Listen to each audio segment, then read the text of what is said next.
дар давраи 1 моҳу 10 рӯзи сипаригаштаи соли 2020 дар роҳҳои нақлиётгарди вилоят 24 адад садамаҳои нақлиётӣ ба қайд гирифта шудааст ки бар асари он 12 нафар шаҳрвандон ҷон бохта, 20 нафари дигар ҷароҳатҳои гуногуни ҷисмонӣ бардоштанд. теъдоди садамаҳо нисбат ба ҳамин давраи соли 2019 5 адад ва сафи ҷароҳатбардоштагон 11 адад кам гашта бошад ҳам мутаассифона сафи ҳалокшудагон бошад 3 нафар зиёд гаштааст. масалан, санаи 11 январи соли 2020 тахминан соатҳои 21:00 ронандаи воситаи нақлиёти тамғаи Мерседес Бенз рақами қайди давлатиаш 0054ES02 Ҳайдаров Рустамҷон Эркинович соли таваллудаш 1972 истиқоматкунандаи шаҳри Конибодом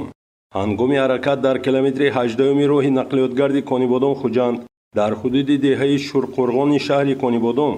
бехатарии ҳаракат дар роҳро таъмин карда натавониста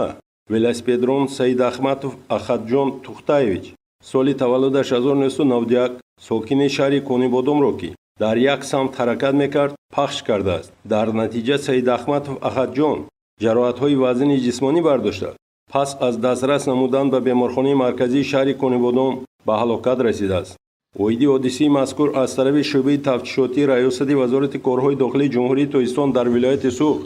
маводҳои лозимӣ тартиб дода шуда тафтишоти пешакӣ идома дорад. бо таҳияи гузориши мазкур роҳбарияти шӯъбаи бозрасии давлатии автомобилии раёсати вазорати корҳои дохилии ҷумҳурии Тоҷикистон дар вилояти Суғд аз ҳамаи иштирокчиёни ҳаракат дар роҳ, махсусан ронандагони воситаҳои нақлиёт хоҳиш ва талаб менамояд ки аз далелҳои вазъи садаманокӣ бо оқибатҳои вазнин ки дар миқёси вилоят ба вуқӯъ пайвастанд хулосаҳои зарурӣ бароварда ҳангоми ҳаракат дар роҳҳо ба талаботи қоидаҳои ҳаракат дар роҳ бечуну чаро риоя намоянд ва дар паси чамбараки воситаҳои нақлиёт доимо бо интизому бо диққат бошанд, то гунаҳкори рӯйдодани чунин садамаҳои нақлиётӣ нагарданд. воқеъ ба ҳамаи ронандагон роҳи сафеду бехатар орзу менамоем.